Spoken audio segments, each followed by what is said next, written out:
Bienvenidas, bienvenidos a este nuevo vídeo de Escuela Palo Bajo y del canal de Víctor Amat. Hoy quiero hablaros de un tema bastante común, bastante conocido, pero también bastante controvertido, que es el TDAH, es decir, el trastorno por déficit de atención e hiperactividad.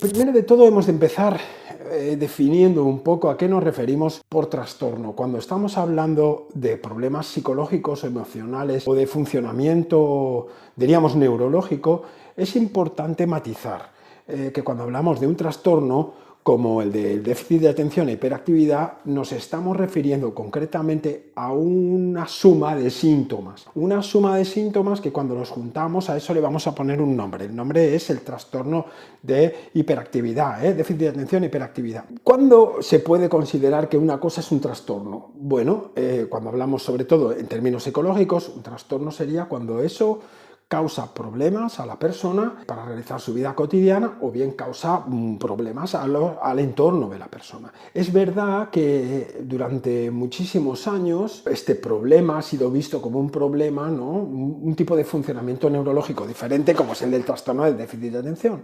Ahí se van a juntar con muchas cosas. Por ejemplo, los trastornos de aprendizaje como la dislexia, como la discalculia, es decir, no leer bien, no saber leer, que las letras se te den vueltas, o la incapacidad de calcular de memoria, porque parece ser que hay dificultades, diríamos, con la manera en que la persona piensa y las imágenes que tiene en su cabeza y luego cómo procesa toda esa información. Tendríamos por ahí todo un lado, la persona que tiene déficit de atención va a tender además a no poder mantener la concentración, va a poder distraerse con cualquier cosa, necesita cosas que capturen demasiado su actividad cerebral y si eso no me llama mucho, bueno, no es fácil concentrarse durante mucho rato, por lo tanto la atención de este tipo de personas salta de un lado al otro, ¿no? Eso lo puede llevar pues a iniciar tareas que luego no acabe, o lo puede llevar a esa persona a tenerse que obligar a hacer las cosas con un esfuerzo muy grande.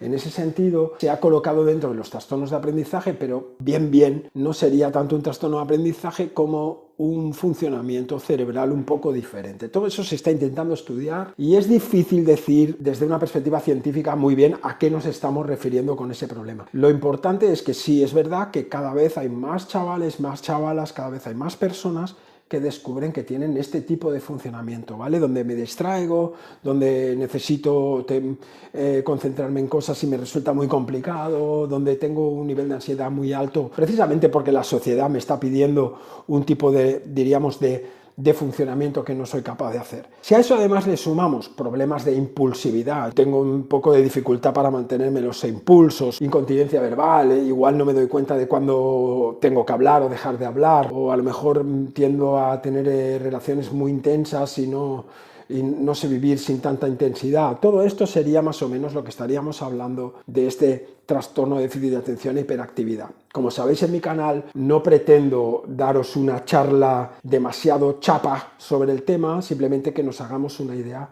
del asunto. ¿Qué pasa con las personas que tienen TDAH, por ejemplo, cuando son críos o adolescentes?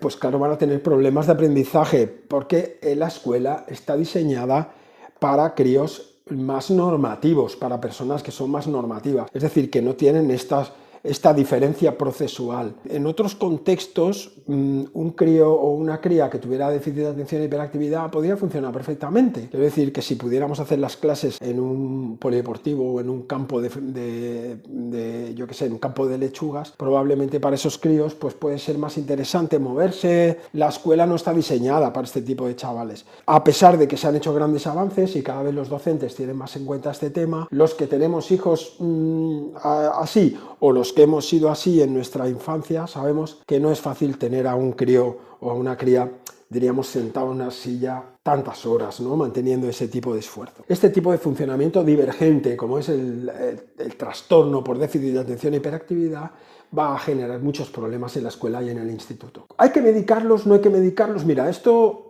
es lo mismo que el diagnóstico. Quiero decir, hay gente que le va muy bien que le diagnostiquen eso. Yo conozco muchísima gente que le han dicho, oye, mira, tú tienes esto, y eso les ha tranquilizado. Independientemente si el trastorno es real o no, o existe o no, eso es independiente, ¿eh? Estamos rotulando una serie de síntomas, por lo tanto a mí me da igual si tienes un diagnóstico concreto o no. Pero hay gente que cuando le diagnosticas eso, hostia, le va de puta madre. Y hay gente que no. Igual que hay gente que le dices que es diabético y le va de puta madre y se pone a comer bien y se cuida y esto, y hay gente que no quiere serlo. Por lo tanto, no me voy a pelear tanto con eso, con el nombre de la etiqueta diagnóstica, sino simplemente si la cosa es útil o no. Algunas familias, descubrir que su hijo tiene hiperactividad les ha ayudado a sentirse más tranquilos, a poderlo acompañar mejor, sin enfadarse tanto con él o sin tener culpa por ser malos padres, y en cambio en otras personas pues ha sido un problema diagnosticarlo así, porque entonces ha sido como que la familia se ha desentendido como diciendo, bueno, si tiene este problema pues